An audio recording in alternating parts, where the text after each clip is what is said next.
And what's going on, guys? Back here with another video. I know it's been a while since I've last posted, and honestly it's because I kind of am debating on not posting YouTube videos anymore. It takes so much effort to edit. It doesn't seem like many people are watching the channel as much as they once were, so I've been kind of debating on if I should continue posting, but I figured I'd give at least one last video until I make that decision.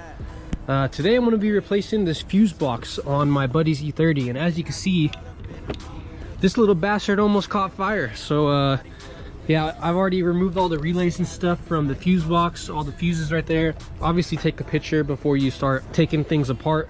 I have the new fuse box right here. I bought a brand new one from B&W. This job takes a lot of patience. I have my M3 over here on jack stands, and I don't know if I really talked about this car, guys. Drove it for about a week, actually crashed it, so gonna have to deal with that pretty soon. And I already know you guys want to see the damage, so yeah, freaking axle blew up on both sides. So I got another axle right here. The camber arm right here is super bent, as you can see that curve. So I definitely got some work ahead of me, but today I'm gonna be focusing on my buddy's car right here and getting this new fuse box in. So hopefully you guys will learn something from this video. It's definitely a lot more complicated than I first anticipated. And I guess before we do anything, let's just show you the tools you're gonna need. So I have this fancy Blue Point terminal toolkit, and honestly the only one that I've needed so far is the letter D pin removal tool, which is this bad girl right here. Once you stick the tool in like so, you just pull the wire from the back side. Once you do this and you have the wire out of the old fuse box, you're going to stick her on into the new girl right here, and that's pretty simple. All you gotta do is stick her on in to the same spot that you just took it on out of, and right there. I don't know if you guys heard that click in, but that is another wire installed. So now I have to do that about 56 times. Once I do that, I guess I will come back with another update showing you guys everything installed. So yeah.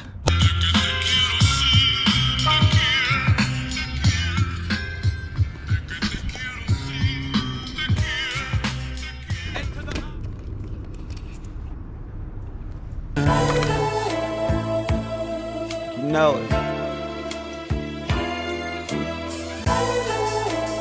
Sad life like a movie. Lights, camera, act. Big life, the limelight, I get nice and vibe. The spotlight, my limelight is blind and I shine. Fuck is on your mind, ho. Nigga, step your life up. I be on my grind, jack, hammer, rap, crush your little hard rock balls. I swing through like the wrecking ball and bring that house down when I perform.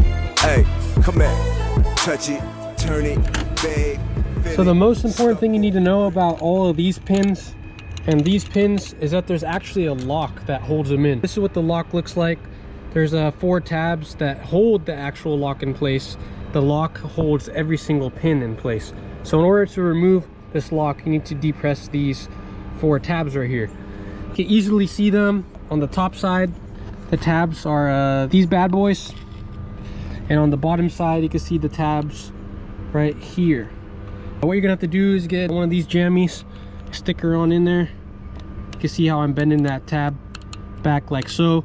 Do that all 4 at the same time and push down, and you'll be able to remove that. If you don't remove this thing, and this is what it looks like. This was the one on the top side, there's another on the bottom side. If you don't remove this thing, you're not going to be able to get any of these pins removed. So make sure that you remove this thing before you damage anything. All right guys, and the exciting part, one more wire to go right here, this bad girl. So I'm gonna stick the tool on in there, and she is out, guys. Bend that tab up a little bit and stick her on in there. If you guys could even see this.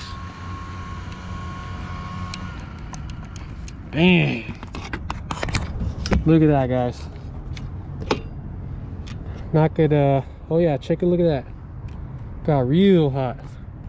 Really hot right here where the fuse melted inside. So thankfully got the new one on in there. I'm about to stick in all the fuses again and the relays, and this car should be good to go. So I'm gonna do that really quick and then take it for a test drive.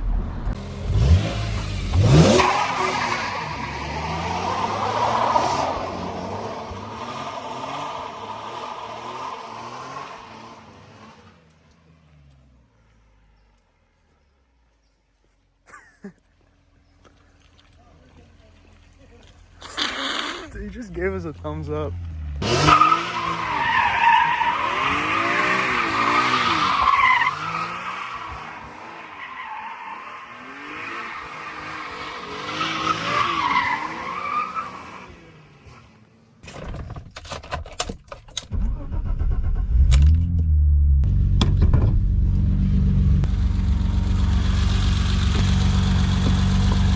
All right, guys.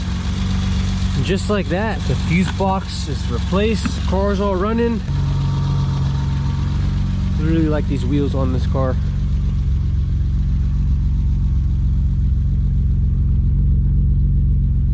Now that I'm done with his car, I can start focusing on my wagon, and I also need to work a bit on my own E30 project I have going on here. I actually have some goodies in the trunk. And of course all the adjusters. So yeah, basically this car is getting some ground control coilovers. Yeah, that's gonna be the project for this.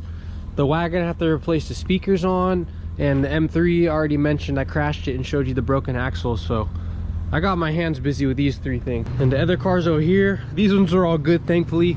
Wagon has no problems, so should probably be washed. The E30 convertible now has these bad girls on here, so this thing's looking freaking sweet, guys. This will just be the little teaser video, assuming I even come out with another video after this one. And then obviously the E36 is way over there. So yeah, guys, anyways, hopefully you guys learned something. I've never done a fuse box replacement before. All in all, it wasn't too bad. I was hoping there'd be like a plug underneath, but unfortunately I did have to de-pin every single wire and plug it into the new fuse box. But it seems like this car is all fixed, ready for the customer to pick it up, and that's about it. Anyways, guys, thanks for watching. Till next time.